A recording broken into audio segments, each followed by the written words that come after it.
Assalamualaikum warahmatullahi wabarakatuh. Saya Dika Dwi Nugroho dengan NIM 245080028. Di sini saya akan menjelaskan mengenai pengkode sinyal. Yang pertama ada LPF. LPF atau Low Pass Filter itu merupakan rangkaian yang melewatkan sinyal frekuensi rendah dan juga meredam sinyal frekuensi tinggi. Di sini ada beberapa komponen. Yang pertama ada resistor dengan 1,6 kilo ohm dan juga ada kapasitor dengan 0,1 nanofarad. Nah, pada grafik ditampilkan bahwa grafiknya menunjukkan garis yang hampir datar di bagian awal untuk frekuensi rendah.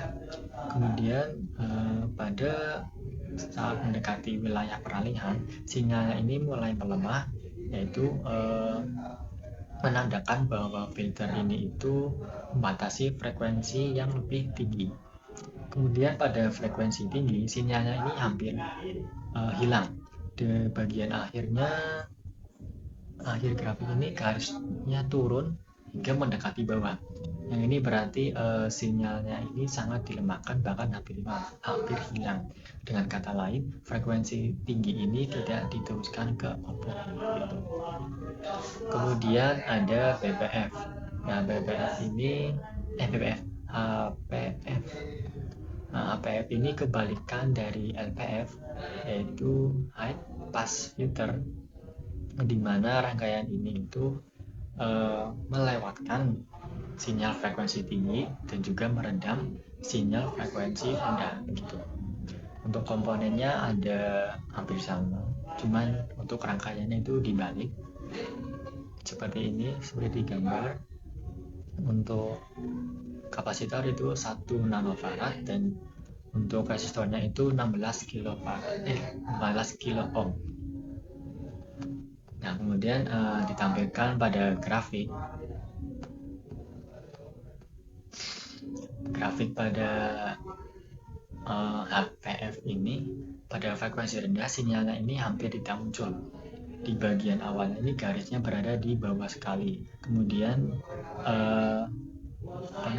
frekuensi rendah ini hampir tidak diteruskan ke output. Kemudian saat mendekati area peralihan, sinyalnya ini mulai meningkat. Di sini memasuki yang grafik yang mulai menanjak, yang artinya filter ini mulai terbuka sehingga sebagian sinyalnya mulai diteruskan begitu. Kemudian pada frekuensi tinggi dilihat pada grafik garisnya mendatar di atas. Nah, ini menunjukkan bahwa frekuensi tinggi diteruskan hampir tanpa adanya pelemahan sinyal. Dengan kata lain, untuk sinyal dengan frekuensi yang tinggi ini outputnya hampir sama kuatnya dengan input begitu. Next ada BPH. Kemudian ada BPF atau Band Pass Filter. Nah, BPF ini merupakan hubungan antara rangkaian LPF dan juga HPF. Di sini filternya hanya melewatkan frekuensi yang pada rentang tertentu, kayak contohnya di tengah. Sementara frekuensi yang terlalu rendah ataupun yang terlalu tinggi itu akan dilemahkan. Gitu. Untuk grafiknya di sini pada frekuensi rendah, sinyalnya ini tidak diteruskan karena filternya itu pastinya menolak. Kemudian saat frekuensi ini mencapai rentang di tengah-tengah, sinyalnya ini melewati filter dengan kuat.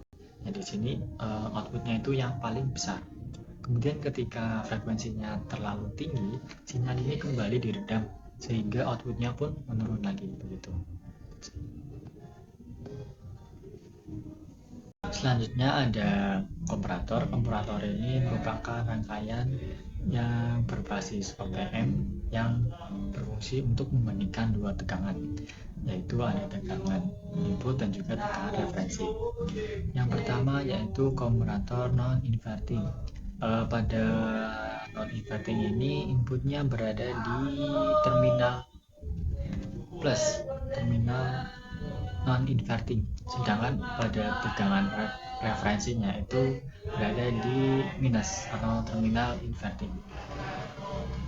Di sini kondisi tegangan inputnya itu jika lebih besar daripada tegangan referensinya, maka outputnya itu high atau LED-nya itu akan menyala.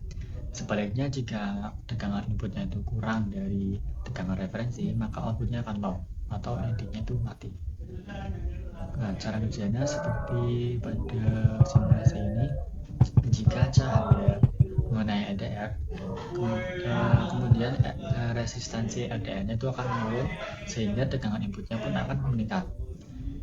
Kemudian jika tegangan inputnya itu lebih besar dibandingkan tegangan referensi, maka outputnya OPM-nya itu akan naik atau high. Jadi LED-nya itu akan menyala.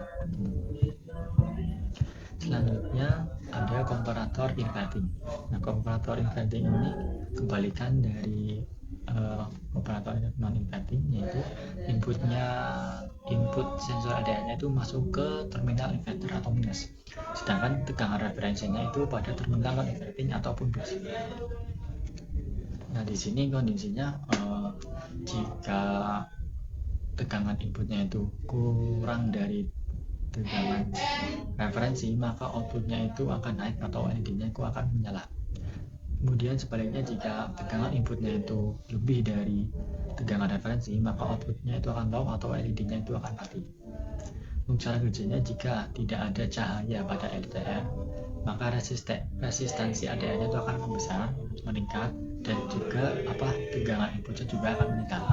Kemudian ketika tegangan inputnya itu lebih besar dari tegangan referensi, maka output OP-amp itu akan menurun atau low. Dan di sini LED-nya itu akan mati begitu. Mungkin cukup segitu dari saya untuk penjelasan mengenai kondisi saya. Saya akhiri. Wassalamualaikum warahmatullahi wabarakatuh.